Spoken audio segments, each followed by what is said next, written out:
하나님의 말씀은 요한복음 4장 50절에서 53절입니다. 한 목소리로 합독하도록 하겠습니다. 예수께서 이르시되 가라 내 아들이 살아있다 하시니 그 사람이 예수께서 하신 말씀을 믿고 가더니 내려가는 길에서 그 종들이 오다가 만나서 아이가 살아있다 하거늘 그 낫기 시작한 때를 물은즉 어제 7시에 열기가 떨어졌나이다 하는지라. 그의 아버지가 예수께서 내 아들이 살아있다 말씀하신 그때인 줄 알고 자기와 그 온 집안이 다 믿으니라. 아멘. 여러분 안녕하세요. 반갑습니다. 일교차가 좀 커졌죠. 감기 조심하시기를 바라고 건강 잘 챙기시기를 바랍니다. 오늘은 46절부터 나누기로 하겠습니다. 46절에 보면 예수께서 다시 갈릴리 가나에 이르셨다. 전에 물로 포도주를 만드신 곳이다 라고 하죠. 예수님이 갈릴리 가나에 다시 오셨습니다. 본문은 그곳이 예수님이 물로 포도주를 만드셨던 곳이라고 친절하게 설명하고 있죠. 이것은 본문의 이 두 번째 표적이 물로 포도주를 만드셨던 첫 번째 표적과 무관하지 않다라는 이야기를 하고 있는 것이죠. 무관하지 않은 정도가 아니라 매우 밀접한 관계가 있습니다.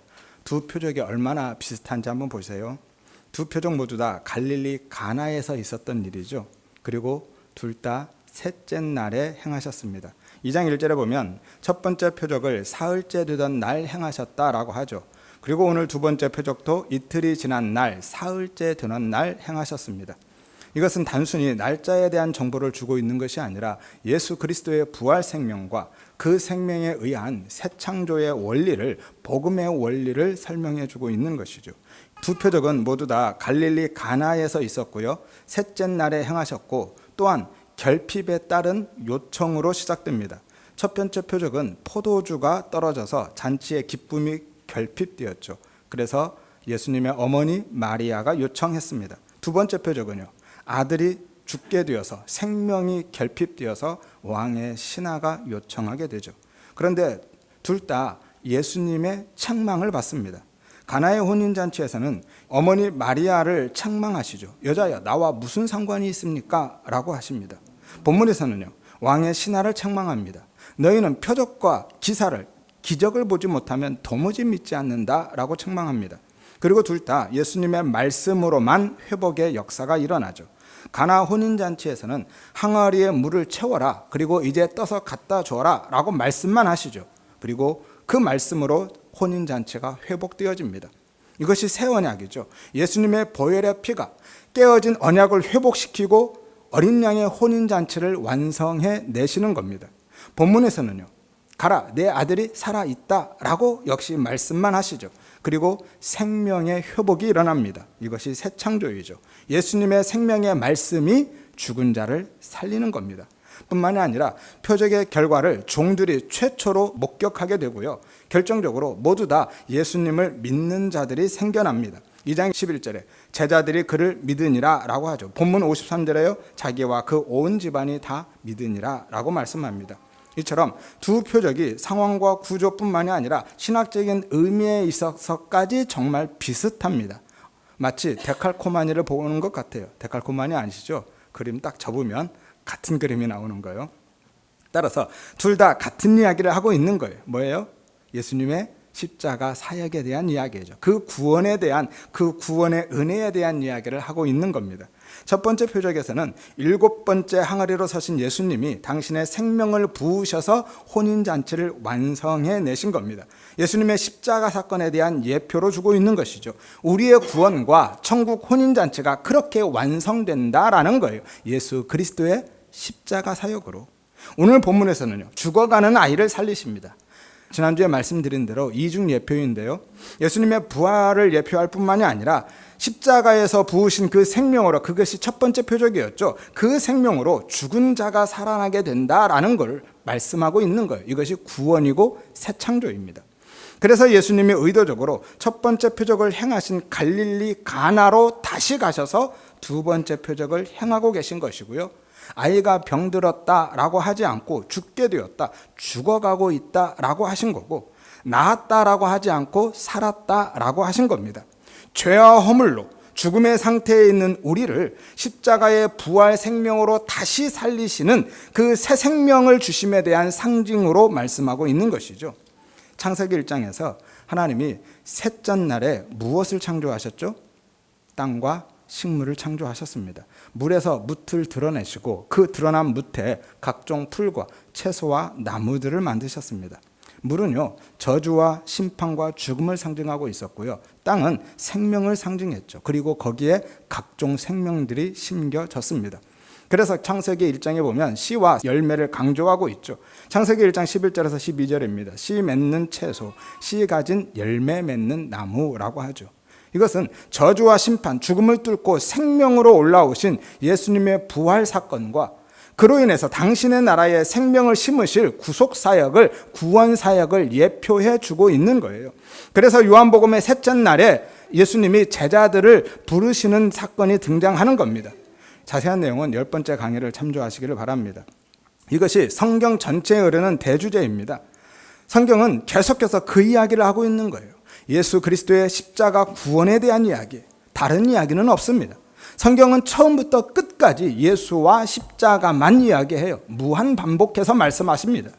몇 군데만 확인해 보도록 하겠습니다. 창세기 22장 4절에 보면 아브라함이 셋째 날에 모리아 산에 도착하죠. 제3일에 아브라함이 눈을 들어 그곳을 바라보았다라고 하는데요. 그 모리아 산이 어떤 산이냐면 솔로몬이 성전을 세운 예루살렘의 성전산이고요. 거기에서 예수님이 십자가를 지고 돌아가신 겁니다. 그리스도의 부활에 대한 예표로 셋째 날 도착하는 거죠. 따라서 그 셋째 날은 예수님이 죽음에서 부활하신 날을 상징하고 있는 거예요. 이삭은요, 예수님에 대한 모형이었죠. 그래서 히브리서 11장 17절에서 19절에 보면 아브라함이 이삭을 드렸고 실제로는 드리지 않았는데 드렸다라고 완료형으로 쓰고 있죠. 아브라함이 이삭을 죽였고 그를 죽은 자 가운데서 다시 받은 것이다 라고 하는 거예요. 예수 그리스도의 죽음과 부활에 대한 예표로 말씀하고 계신 것이죠. 또한 하나님이 시내산에 강림하실 때도 셋째 날에 하십니다. 출애굽기 19장 11절에 보면 셋째 날을 기다리게 하라. 이는 셋째 날에 나의 여호와가 온 백성의 목전에서 강림할 것이다 라고 말씀하는데요. 이스라엘 백성들이 시내산에 도착한 후에 바로 하나님이 임하지 않으시고 의도적으로 3일을 기다리게 한 후에 임하십니다. 하나님의 임하심이 셋째 날의 회복임을, 생명의 회복임을 상징적으로 보여주고 있는 것이죠. 호세아서 6장 2절에 보면 여호와께서 이틀 후에 역시 셋째 날이죠. 우리를 살리시며 셋째 날에 우리를 일으키실 것이다 라고 말씀하죠. 그래서 요나도 밤낮 3일을 물고기 뱃속에 있었던 겁니다. 마태복음 12장 40절에 보면 요나가 밤낮 사흘 동안 큰 물고기 뱃속에 있었던 것 같이 인자도 밤낮 사흘 동안 땅속에 있을 것이다 라고 말씀하시잖아요. 그리고 복음서 곳곳에서요, 셋째 날에 부활하실 것을 예수님이 직접 말씀하시는 장면들이 나옵니다.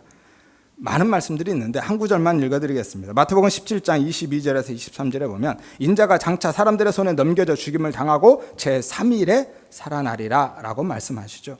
그래서 요한복음 2장 19절에서도 이미 살펴보셨지만 너희가 이 성전을 헐어라. 내가 사흘 안에 일으키겠다라고 하신 거예요. 그리고 21절에 예수는 성전된 자기 육체를 가리키며 말씀하신 것이다 라고 하시죠.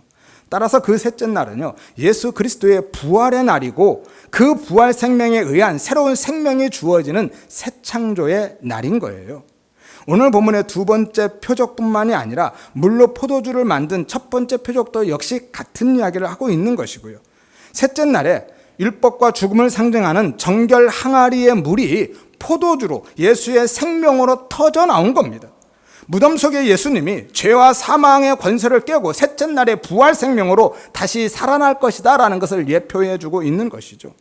그리고 요한은 그 날을 7번째 날로 설정함으로써 그 셋째 날이 안식과 창조의 완성의 날임을 강조해 주고 있습니다. 이것이 새 창조이죠. 예수 그리스도 안에서의 새 창조.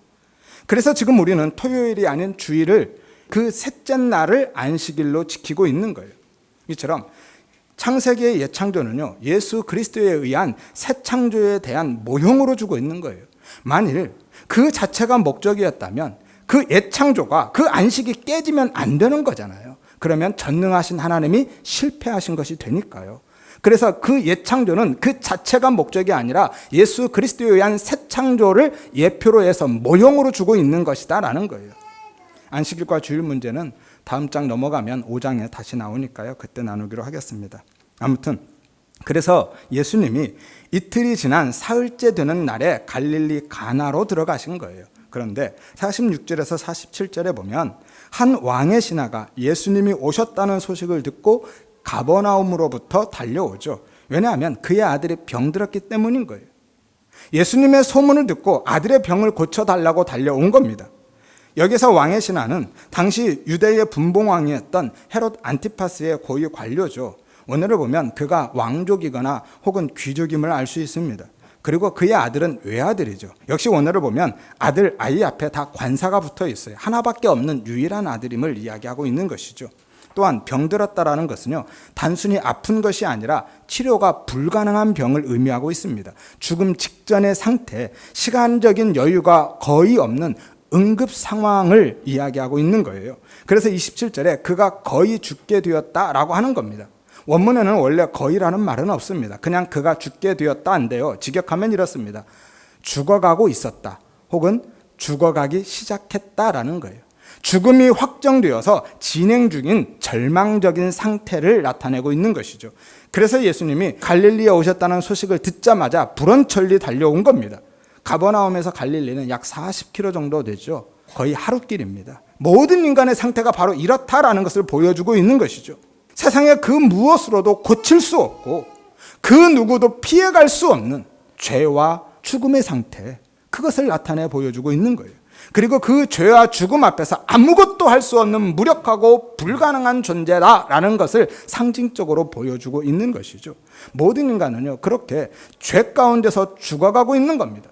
그리고 그 죄와 죽음의 문제를 해결하실 수 있는 분은 오직 예수 그리스도밖에 없음을 말씀하고 계신 거예요. 정확히는 예수님의 말씀밖에 없는 것이죠. 생명의 말씀이신 예수님이 시공을 초월하여서 역사하시는 겁니다. 왕의 신하는 가진 것이 얼마나 많았겠습니까? 그리고 그의 궁전에는 얼마나 많은 실력 있는 의원들이 또 있었겠습니까? 하지만 그 무엇으로도 죽어가는 아들을 다시 살릴 수는 없었습니다. 인간의 죄와 죽음의 문제는요, 세상의 신분과 소유와 행위로는 할 수 있는 것이 아무것도 없다라는 것을 오직 생명의 말씀이신 예수님에 의해서만 해결된다라는 것을 말씀해 주고 있는 것이죠. 이것이 복음인 거고요, 본문의 요지입니다. 한마디로 예수 믿으면 죽을 병도 낫는다, 그러니까 믿음으로 순종해라, 그런 이야기 아니라는 거예요. 본문의 두 번째 표적은요, 단순히 육신의 질병을 치료한 사건이 아니라 영적인 죽음과 생명의 은혜에 대한 이야기, 복음을 이야기하고 있는 거예요. 말씀드렸죠. 모든 표적은 예수님이 그리스도이심에 대한 이정표로 주신 거라고요. 요한이 이것 때문에 7개의 표적을 특별히 선별한 것이라고요. 그래서 모든 표적은 전부 십자가 구원의 은혜에 대한 이야기라고요. 따라서 율법과 도덕적인 교훈이나 삶의 처세를 위한 세상살이 방법론이 아니라 예수와 십자가, 복음의 관점으로 표적을 보아야만 한다라고 말씀드렸잖아요. 앞으로도 계속 나오겠지만 예수님이 병든 자를 고치고 귀신을 추방하고 오병이와 같은 기적을 행하신 것들은요, 단순히 그들의 필요와 유익을 위해서도 아니고 그들이 불쌍해서도 아닙니다. 그럼 뭐죠? 당신이 메시아임을, 그리스도이심을 이정표로 주고 계신 거예요. 그 그리스도의 영적 사역에 대한 예표로 주고 계신 겁니다. 각종 질병과 귀신 들림이 다 뭐예요? 전부 죄의 결과로 나타난 죽음의 증상들이잖아요. 죄로 인한 죽음을 상징해 주고 있는 거예요. 따라서 그 죄와 죽음의 문제를 해결하는 것이 그리스도의 사역이다라는 것을 예수님이 기적을 행하고 능력을 행하면서 보여주신 겁니다. 그래서 표적이라고 하는 거예요. 그리스도 예수를 가리키는 이정표, 화살표로 주신 거예요. 만약에 오늘 본문이요, 예수 믿으면, 믿음으로 순종하면 병도 낫고 삶의 문제가 해결된다라는 이야기라면, 그러면 예수 믿는데 가난한 사람은요, 예수 믿는데 큰 사고를 당하거나 큰 병에 걸린 사람은요, 장애를 가진 사람들은 다 뭡니까? 예수 믿는 사람들이 아닌가요? 믿음이 없는 사람들입니까? 정말 그렇다면 목사들부터 예수 믿는 사람 아니죠. 일반적으로 가장 가난한 사람의 대표적인 사람이 목사잖아요. 목사가 암이나 치매에 걸리면 어떻습니까? 사고를 당해서 장애를 입거나 돌아가신 분들은요, 예수 믿는 믿음이 없는 거죠. 그러니까 그게 얼마나 말이 안 되는 이야기인지를 알아야 된다라는 거예요. 그런데도요, 그런 설교하면 대부분 두 손 들고 아멘 하고 받아들입니다. 여러분, 그런데 속지 마세요. 헌금 많이 하고 봉사 열심히 하면 암이 낫습니까? 자식들 다 잘 돼요? 전부 다 부자 되나요? 만일 그렇게 이야기한다면 그건 사기치는 겁니다. 몇 번 말씀드렸죠. 그것 때문에 헌금하는 거라면 그것이 헌금이 아니라 뭐라고요? 복채라고요. 그것이 무속신앙인 겁니다. 헌금은요, 내가 원하는 걸 얻기 위해서 드리는 것이 아니라 하나님을 사랑해서 하는 거고요. 무엇보다도 자기 부인의 고백으로 하는 거예요. 세상이 힘으로 여기는, 생명처럼 여기는 그 돈을 나는 내 가치로 여기지 않습니다. 나는 그것을 의존해서 살아가지 않습니다. 라는 믿음의 고백으로, 자기 부인의 고백으로 하나님 앞에 밀어내는 거예요. 물론 하나님이 특별한 뜻이 있어서 그런 은혜 주실 수도 있습니다. 병도 나을 수 있고요. 정말 기적 같은 경험들을 할 수 있어요. 저도 그런 경험이 있으니까요. 그래서 지금 제가 목회도 하고 있는 것이고요.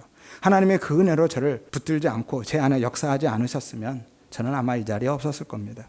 하지만요, 확실한 것은 그것 때문에 하나님이 우리의 정성과 치성을 받으시고 그 대가와 보상으로 그렇게 하지는 않으신다라는 거예요. 따라서 그런 일은요, 그런 이적과 기적들, 특별한 은혜는 결코 일반화되거나 객관화시키면 안 된다라는 겁니다. 아무튼 오늘 본문은요, 절대로 우리의 믿음에 대한 보상으로 주어지는 복에 대한 이야기가 아닙니다. 어떤 자격과 조건이나 공로도 없는 자에게 말씀 안에서 거저 주어지는 생명의 은혜에 대한 이야기인 거예요. 그래서 예수님이 내 아들이 나았다라고 하지 않고 살았다라고 하신 겁니다. 예수님은 단순히 지금 병을 고치고 계신 것이 아니라 죽음에서 그를 살리신 것이다, 새로운 생명을 주셨다라는 것을 이야기하고 싶은 거예요. 요한은 계속해서 죽음과 생명의 문제를 이야기하죠. 죄와 허물로 죽은 자들에게 오롯이 은혜로 생명, 구원이 주어진다라는 이야기를 하고 있는 겁니다. 그래서 제가 요한복음의 전체 주제를 은혜와 생명의 복음으로 잡은 거예요. 앞선 본문의 니고데모나 사마리아 여인 이야기도 동일하죠. 전부 생명에 관한 이야기입니다. 니고데모에게 거듭남의 문제가 얼핏 보면 종교적인 문제 같지만 사실은 죽음과 생명의 문제였죠. 사마리아 여인의 물과 남편의 문제도 역시 삶의 필요나 도덕적인 문제처럼 보이지만 결국은 생명의 문제였습니다. 그 이야기가 오늘 본문에서 표면적으로 그리고 구체적으로 드러나고 있는 것이죠. 니고데모나 사마리아 여인 안에 있던 그 문제들, 그것들이 오늘 왕의 신하의 아들에게 그대로 투영되어서 나타나고 있는 거예요. 그들의 문제가 생명의 문제였다라는 것을 한 장의 그림으로 보여주고 계신 것이죠. 따라서 죄와 죽음의 문제는 그들의 문제만이 아니라 모든 유대인의 문제인 것이고 이방인의 문제이고 바로 지금 우리의 문제인 거예요. 우리가 안고 있는 모든 문제들이 니고데모나 사마리아 여인이나 왕의 신하처럼 표면적으로는 종교적인 문제처럼 도덕적인 문제처럼 삶의 필요나 건강의 문제처럼 보일 수는 있지만 본질적으로는 영적인 문제다, 생명의 문제다라는 거예요. 하나님이 생명의 말씀이신 예수님을 보내셔서 우리의 그 근본적인 문제를 해결해 주신다라는 것이 성경인 거예요. 시편 107편 20절에 보면 그가 하나님이죠. 그의 말씀을, 예수님입니다, 예수님을 보내어서 그들을 고치고 건지신다라고 하죠. 그래서 생명의 말씀이 오셔서 죄와 허물로 죽었던 우리를 살리신 겁니다. 따라서 우리 모든 성도님들은요, 표면적으로 드러나는 삶의 필요나 인생의 문제만 바라보지 마시고 그것 때문에 예수님의 힘과 능력만 구하는 그런 기적신앙으로 살아가지 마시고 그 속에서 본질적인 문제, 죄와 죽음의 문제, 생명의 문제를 바라보고 생명의 말씀과 그 말씀에 대한 믿음의 은혜를 구하시기를 바랍니다.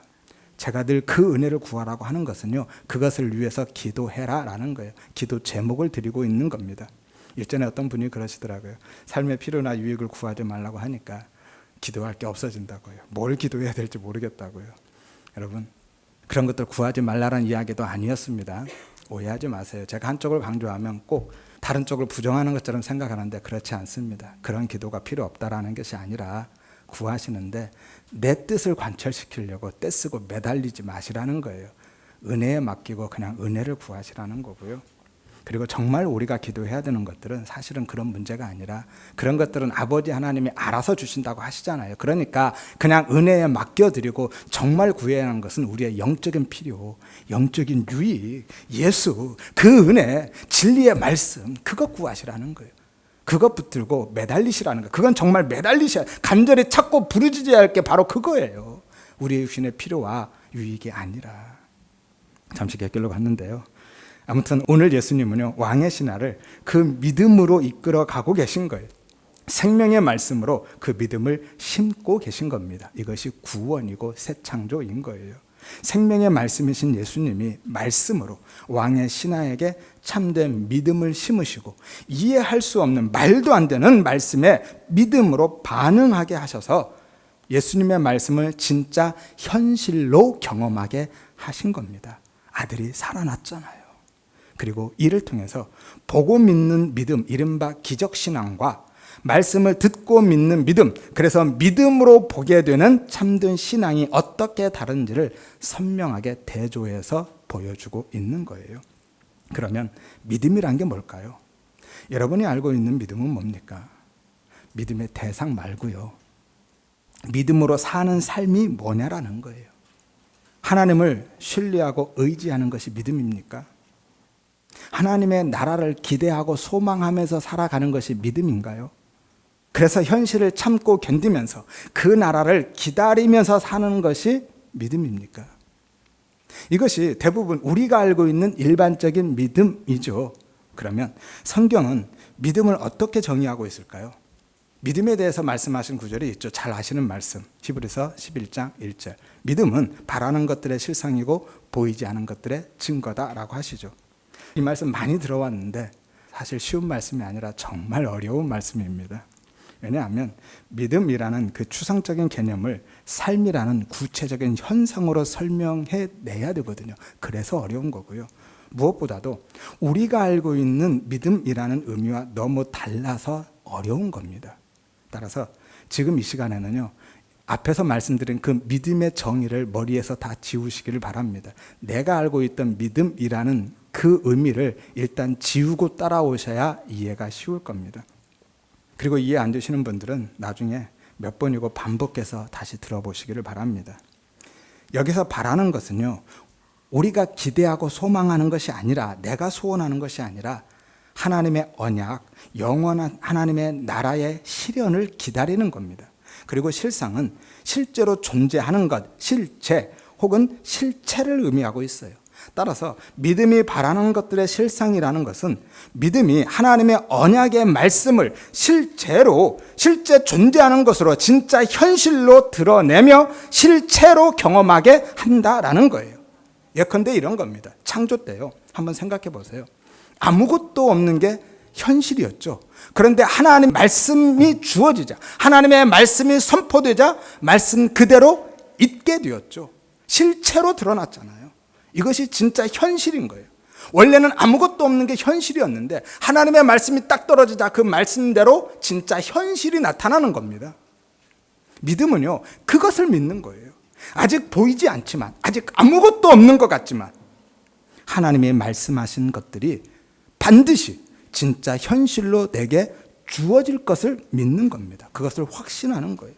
그래서 하나님의 언약의 말씀을, 영원한 하나님의 나라를 진짜 현실로 붙들고 살아가게 되는 것이죠. 이것이 믿는 자인 겁니다. 하나도 보이지 않는데 영원한 하나님의 그 나라를 하나님이 언약해 주셨으니까, 내게 말씀해 주셨으니까 말씀하신 그대로 이루어질 것을 믿고 가는 겁니다. 또한 보이지 않는 것들의 증거라는 것은요, 앞의 내용을 다른 표현으로 반복하고 확장하고 있는 히브리식 평형법인데요, 따라서 다른 개념이 아니라 바라는 것들의 실상과 같은 의미인데 관점이나 강조점이 조금 다른 겁니다. 바라는 것은 시간의 개념이고 보이지 않는 것은 공간적인 개념이죠. 시간 속의 믿음이 공간 속에서 나타나는 것을 의미하고 있는 거예요. 여기서 증거는 법적 용어인데요, 명확한 입증 혹은 확증을 의미합니다. 감정적인 확신이나 의지적인 신념이 아니라 반박할 수 없는 객관적인 증거에 의한 확신인 거예요.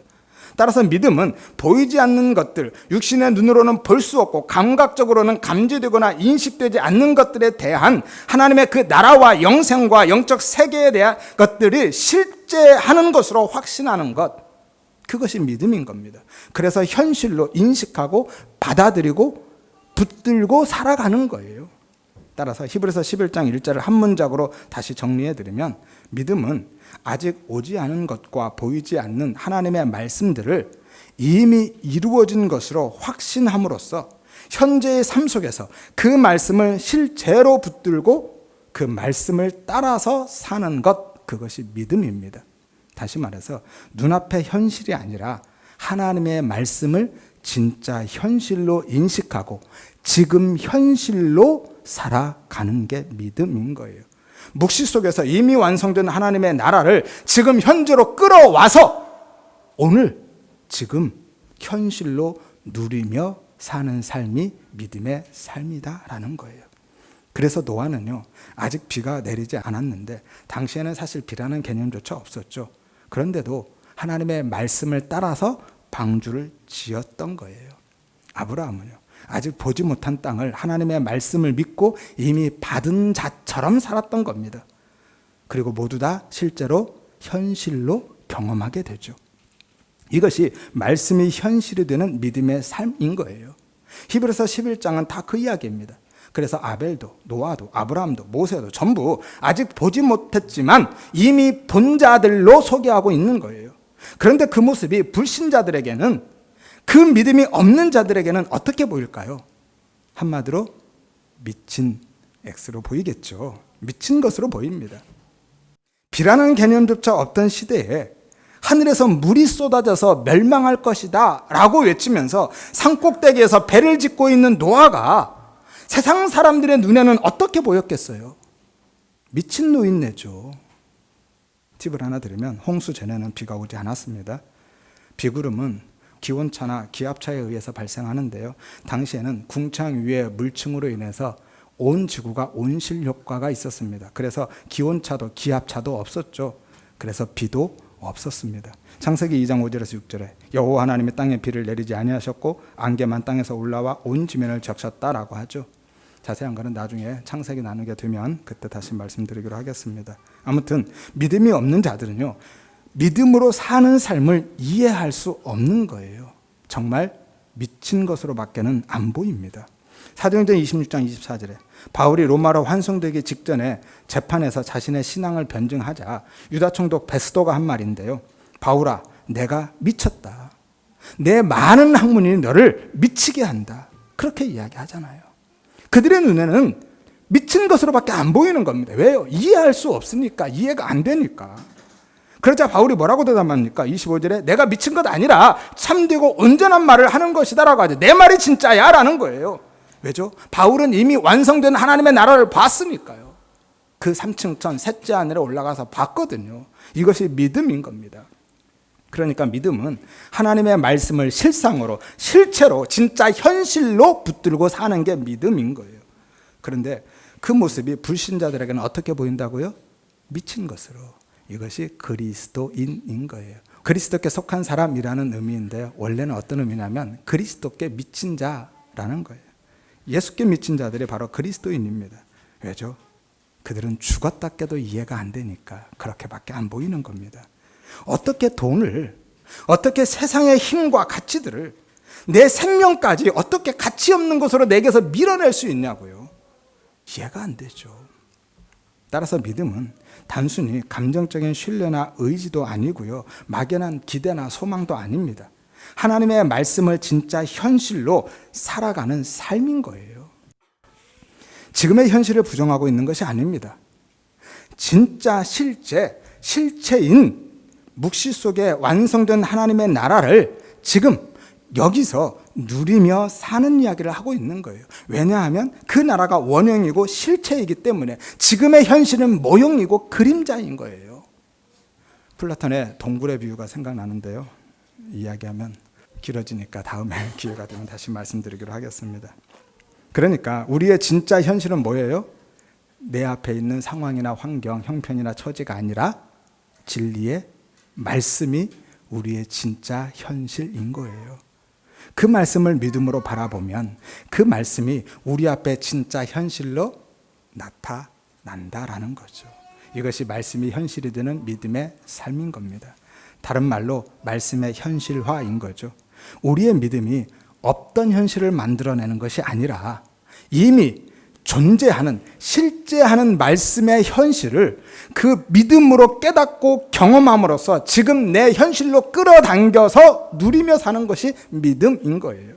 따라서 진짜 믿음으로 사는 성도는요, 장차 올 하나님의 나라를 기다리며 살아갈 뿐만이 아니라 지금 여기서 그 하나님의 나라를 맛보고 누리며 사는 거죠. 예수 그리스도 안에서, 진리의 말씀 안에서 이미 천국을 사는 사람들이 성도다라는 거예요. 그래서 제가 천국은 죽어서만 가는 곳이 아니라고, 죽어서만 가는 그런 천국은 없다라고 계속 말씀드렸던 겁니다. 오늘 예수님은요, 보이는 기적을 쫓아왔던 왕의 신하 안에 그 믿음을 창조하셔서 보이는 것으로 믿는 자가 아니라 믿음으로 보는 자가 되게 하신 거예요. 이것이 기독교인 거고 성도의 삶입니다. 보이는 것으로 믿는 것이 아니라 믿음으로 보는 삶을 사는 사람들이 성도다라는 거예요. 본문을 한번 다시 보세요. 47절에 보면 왕의 신하가 이렇게 이야기하죠. 내려오셔서 내 아들의 병을 고쳐달라고요. 그러자 48절에 예수님이 너희는 표적과 기적을 보지 못하면 도무지 믿지 않는다라고 하시죠. 이것이 기적신앙인 거예요. 지금까지 유대인들이 다 그랬다라는 것이고요. 바로 지금 너도 그러고 있다라는 거예요. 그 기적만 구하고 있다라는 것이죠. 예수님은 지금 보이는 것으로 믿는 그러한 기적신앙이 아니라 보이지 않는 것을 믿는 참된 믿음에 대해서 말씀해 주고 계신 것이죠. 하지만 왕의 신하는 여전히 못 알아듣죠. 그래서 다시 표적을 구합니다. 49절에 주여 내 아이가 죽기 전에 내려오십시오. 왕의 신하는요, 예수님이 아들이 죽기 전에만 가시면 아들을 살릴 수 있다라고 확신했던 것 같아요. 그래서 다급하게 재차 요청하고 있는 겁니다. 하지만 그건 역시 진짜 믿음, 참된 믿음이 아니죠. 이미 말씀드린 대로 그것은요, 이전에 경험했던 그 기적에 대한 반응으로서의 감정적인 신뢰나 의지일 뿐이고요. 또 다른 기적에 대한 기대이고 희망일 뿐이지 진짜 믿음 아닌 겁니다. 이것이 기적신앙의 한계인 거예요. 그런데 갑자기 놀라운 일이 발생하죠. 50절을 보세요. 예수께서 이르시되 가라 내 아들이 살아있다 하시니 그 사람이 예수께서 하신 말씀을 믿고 가더니 라고 말씀하죠. 그런데 여러분, 이 장면 이해가 되십니까? 이상하지 않아요? 저만 이상한가요? 지금까지 계속 예수님께 고쳐달라고만 했잖아요. 그 기적신앙에 머물러 있었잖아요. 그런데 갑자기 예수님의 말씀을 그대로 믿고 갔다라고 하잖아요. 여기서 가라가 현재 명령법이고요. 믿다가 부정과거 시제이고요. 가다가 미완료 시제입니다. 무슨 말이냐면 내 아들이 살았으니까 내 말 믿고 그냥 집으로 계속 가라고 말씀하신 거고요. 그러자 왕의 신하가 그 순간 예수님의 말씀을 확실하게 믿고 그 믿음을 유지한 채 계속해서 집으로 갔다라는 거거든요. 아무리 간청해도 예수님이 아무것도 해주지 않고 들어주지 않아서 실망하고 체념하고 돌아가고 있는 것이 아닌 거예요. 정말 예수님의 말씀을 확신하고 돌아가고 있는 상황입니다. 그래서 잠시도 쉬지 않고 집으로 달려가고 있어요. 51절을 보세요. 내려가는 길에서 그 종들이 오다가 만나서 아이가 살아있다 하거늘 이라고 하죠. 여기서 내려가다가 현재 분사형입니다. ing 형태예요. 그러니까 지금 예수님의 말씀을 듣고 출발한 순간부터 잠시도 머물러 있지 않고 계속해서 집으로 가고 있었다라는 거예요. 어떻게 된 걸까요? 어떻게 이런 일이 가능하죠? 방금 전까지만 해도 와서 살려달라고, 예수님이 직접 오셔서 기적을 일으켜달라고, 그 기적을 보여달라고 간청했던 그가 갑자기 무엇에 홀린 듯 뒤도 안 돌아보고 곧장 집으로 달려가고 있잖아요. 그 사이에 뭐가 있었습니까? 뭐가 있었어요? 예수님의 말씀이 있었죠. 50절에 가라 내 아들이 살아있다. 이것이 바로 생명의 말씀이신 예수님의 창조적인 말씀의 선언인 거예요. 그래서 그 순간 왕의 신하에게 믿음이 창조되었고 동시에 시공을 초월하여서 그 아들에게도 생명이 창조된 거죠. 이것이 구원입니다. 그래서 구원이 은혜의 선물이고 우리의 믿음도 은혜라고 하는 겁니다. 내가 믿은 것이 아니라 그 믿음의 위로부터 부어진 거죠. 이런 사람이 또 있었죠. 누구죠? 바로 앞전에 사마리아 여인. 생수이신 예수님을 못 알아보고 아무리 말씀하셔도 못 알아듣고 계속해서 육신의 생수만 찾았던 그녀가 갑자기 물동이 내버려두고 동료로 달려 들어가잖아요. 그 사이에 뭐가 있었습니까? 역시 말씀이 있었죠. 26절에 내가 그니라. 에고 예이미의 말씀이죠. 내가 창조주 하나님이야 라고 선언하신 겁니다. 예수님이 생명의 주로 선언하시자 그 믿음이 부어져서 달려가고 있는 거였죠. 따라서 오늘 왕의 신하도요, 그 생명의 말씀이 그에게 뚫고 들어가서 참된 믿음을 심으신 거죠. 이것이 구원이고 새 창조인 거예요. 그가 예수님의 말씀을 듣고 스스로 믿기로 결심한 것이 아니라 예수님이 그 안에 믿음을 창조하심으로써 그가 그의 말씀이 믿어졌다라는 거예요. 이처럼 참된 믿음은요, 보는 것이 아니라 말씀에서 오는 겁니다. 지난주에 로마서 10장 17절 말씀드렸죠. 믿음은 들음에서 나고 그 들음은 그리스도의 말씀으로 말미암는다. 그런데 그 말씀이 로고스가 아니라 레마의 말씀이다. 기록된 말씀이 아니라 진리의 말씀, 예수와 십자가, 복음에 대한 이야기죠. 오늘은 로마서 1장 17절을 소개해드리겠습니다. 복음에는 하나님의 의가, 예수죠. 복음에는 하나님의 의가 나타나서 믿음으로 믿음에 이르게 하나니라고 합니다. 직역하면 믿음으로부터 믿음에 이르게 한다라는 거예요. 믿음이 점진적으로 성장한다라는 이야기를 하고 있는 것이 아니라 근본적인 믿음이 심겨져서 우리의 믿음을 낳았다라는 이야기를 하고 있는 거예요. 이것이 새 창조 사건이라니까요. 믿음의 원천이 생명의 말씀이신 예수님이다라는 거예요. 예수님이 곧 믿음 자체인 거죠. 그리고 이어서 오직 의인은 믿음으로 말미암아 살리라 라고 하시죠. 이것이 믿음으로 사는 성도의 삶입니다. 내가 그 믿음 붙들고 사는 것이 아니라 그 믿음이 내 안에서 역사하여서 나를 살게 하는 거예요. 우리의 신앙생활도 동일하죠. 내가 믿음을 붙들고 살고 있는 것이 아니라 내가 하나님 붙들고 사는 것이 아니라 그 하나님이 나를 붙들고 가고 계신 거예요. 믿음의 주체가 내가 아니라 그 믿음, 예수, 그분인 거예요. 그래서 믿음도 내 것 아니라고 말씀드린 겁니다. 내가 결단해서 믿고 내가 열심을 부려서 그 믿음을 유지해 가는 것이 아니라 예수님이 내 안에서 믿음으로 역사하시고 나를 믿음으로 살게 하시는 거예요. 이것이 은혜인 겁니다. 오늘 본문이 바로 이 말씀의 실현인 거고요. 이것을 사건화된 말씀이라고 하죠. 그러니까 예수님은 오늘 그의 아들만 살린 것이 아니라 먼저 그를 살리신 거예요. 그리고 그를 통해서 그의 가족 전체를 살리신 겁니다. 53절에 보면 그 온 집안이 다 믿었다라고 하죠. 이것이 바로 생명의 말씀이신 예수님의 새 창조 사역, 생명의 창조 사역인 거예요. 거기에 우리가 보탤 수 있는 것은 아무것도 없습니다. 오직 모든 것이 은혜로 주어지는 거죠. 우리는 늘 하나님 이것 좀 해주세요. 하나님 이렇게 해주세요. 라고 조건을 제시하면서 기적을 구하지만 하나님은요, 우리가 원하는 대로 다 들어주시는 것이 아니라 우리에게 그냥 믿음을 부으셔서 그 믿음의 은혜를 부으셔서 보지 않고도 믿는 자로 살아가게 하시는 거죠. 그래서 진짜 보는 자가 되게 하시는 겁니다. 그러니까 믿음은요, 기적을 경험하게 해서 우리가 처한 현실을 이기는 삶을 살게 하시는 것이 아니라 보이지 않는 하나님의 그 말씀의 현실을 현재 안으로 끌어와서 진짜 현실로 붙들고 누리며 살게 하는 거예요. 따라서 우리 모든 성도님들은 그 은혜를 구하시기를 바랍니다.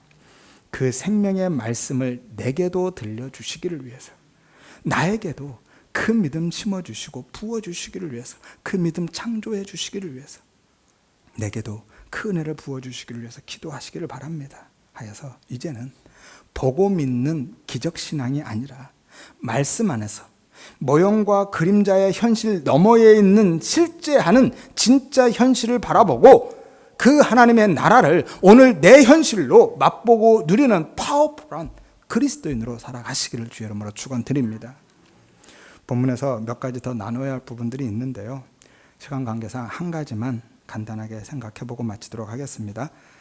하나님은 왜 성도에게 믿음을 심으셔서 그 믿음으로 보게 하시고 믿음으로 살게 하실까요?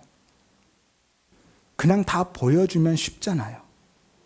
날마다 기적을 보여주고 실제로 영적인 세계들을 다 보여주면 얼마나 열심히 믿고 따라가겠습니까? 왜 이렇게 어렵고 복잡한 과정을 거쳐가실까요? 그렇게 쉬운 길을 두고 왜 어려운 믿음의 삶을 살게 하실까요? 왜냐하면 무엇을 보고 믿는다라는 것은요, 아무나 할 수 있기 때문이에요. 예수님 당시에 수많은 사람들이, 그 무리들이, 군중들이 그렇게 따라다녔죠. 믿는다고. 왜요? 봤거든요. 그거는 아무나, 누구나 하는 일입니다. 하지만 보이지 않는 것을 실상으로, 실체로, 현실로 믿는 것은요, 외부로부터 어떤 능력이 주어지지 않으면 불가능한 겁니다.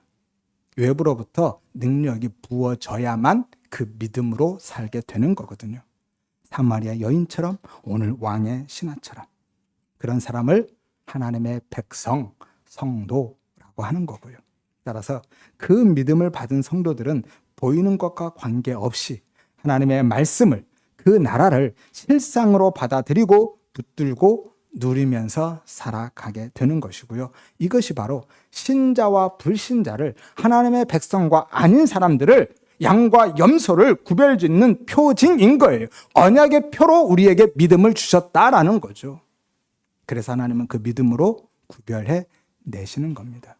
그래서 하나님은 당신의 택한들 백성들 안에 그 믿음을 주시고 그 믿음으로 살게 하시는 거고요. 너는 내 백성이다 라는 거거든요. 그 표로 주신 거예요. 그러니까 보이는 것 쫓아가지 마시고 그 믿음으로 보고 살아라 라고 말씀하고 계신 거예요. 그래서 성도들에게 있어서 고난이 복이라고 하는 겁니다. 생각해 보세요. 왕의 신하가 로마의 왕족인데 그런 고난이 없었으면 예수님 찾아왔겠습니까? 그의 아들이 죽어갈 때요, 자기가 아마 세상에서 가장 불행한 사람이라고 생각했을 겁니다. 하지만 그는 그것 때문에 예수님 만났고요, 그것 때문에 온 가족이 구원받게 되었습니다. 이 부분은 5장에 가서 조금 더 나누도록 하겠습니다. 아무튼 따라서 참된 믿음으로 사는 성도는요, 오늘이 하나님이 내게 주신 가장 합당한 은혜임을 믿고 어떤 상황과 환경이나 형편과 처지에서도 기뻐하고 감사하고 만족하면서 그 하나님을 사랑하면서 살아가게 되는 거죠. 예컨대 큰 병에 걸려서 시한부 판정을 받아도요, 너무 가난해서 당장 먹을 게 없어도, 큰 사건과 사고를 당해서 힘겨운 나날을 살아가도 하나님 앞에 어떻게 나한테 이러실 수 있냐고, 하나님이 정말 살아계시기나 한 거냐고 원망하고 불평을 쏟아내면서 하나님이 살아계시다면 내게 기적을 좀 보여달라고 막무가내로 떼쓰고 매달리지 않고 겸손히 은혜를 구하고 그냥 은혜에 맡겨두고, 그럼에도 불구하고 그런 상황 속에 여전히 있음에도 불구하고 하나님으로 인해서 기뻐하고 그 구원의 은혜에 감사하며 오늘의 현실에 만족하며 살아가게 되는 거예요. 그런 상황 속에서 내 안에서 기쁨과 찬송이 터져 나오는 겁니다. 이것이 성도인 거예요. 왜냐하면 오늘의 현실이 아니라 말씀 안에서 내일의 현실을, 묵시 속에 진짜 그 현실을 오늘 내 현실로 누리고 있기 때문인 거예요. 따라서 물리적인 현실은 그렇게 중요하지 않게 되는 겁니다. 있으면 좋고 없어도 괜찮아요. 왜냐하면 금방 지나가는 그림자일 거니까. 그래서 겉사람은 매일 낡아져도요, 속사람은 그런 상황 속에서도 하나님을 계속 기뻐하고 찬양하면서 살게 되는 거예요. 이것이 정말 기적이 아니고 뭡니까? 세상은 이해할 수 없는 기적인 거예요. 고린도후서 4장 16절에서 18절에 우리가 낙심하지 아니하노니 우리의 겉사람은 낡아지나 속사람은 날로 새로워진다 라고 하죠. 왜냐하면 우리가 잠시 받는 환난에 경한 것이 지극히 크고 영원한 영광에 중한 것을 우리에게 이루기 때문이다.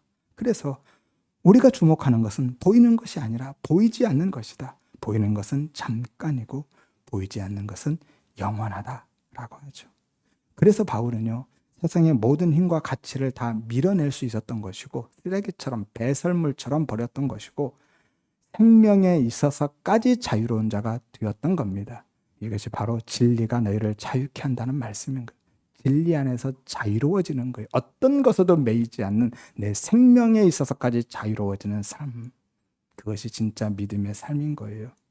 그런데 오늘날의 성도님들은 어떻습니까? 믿음을 마치 내 소원 성취의 능력처럼 생각하고 계속 하나님께 보여달라고만, 기적을 일으켜달라고만 매달리지 않나요? 그리고 안 들어주면 하나님이 내가 어떻게 이럴 수 있어요? 내가 얼마나 했는데. 그러면서 원망하고 불평을 쏟아내면서 심하면요, 교회도 떠나요. 예수 믿어도 소용없더라고요. 일전에 어떤 사람은요, 그동안에 내가 헌금한 거 다 돌려달라고 했다고 그러더라고요. 왜요? 그것 때문에 헌금했는데 그런 일이 없었으니까. 이것이 바로 보고 믿겠다고 하는 기적신앙의 한계인 거예요. 예수님 당시에 수많은 사람들이 그렇게 예수님을 믿었던 겁니다. 그래서 예수님이 그건 진짜 믿음 아니야 라고 하신 거고요. 이것이 종교적인 열심이 믿음의 척도가 될 수 없는 이유이기도 한 겁니다. 따라서 우리 모든 성도님들은 위로부터 부어지는 그 믿음의 은혜를 구하시기를 바랍니다. 하여서 생명의 말씀 안에서 모형과 그림자의 현실을 넘어서 완성된 하나님의 나라를 오늘의 현실로 누리며 살아가시기를 바라고요.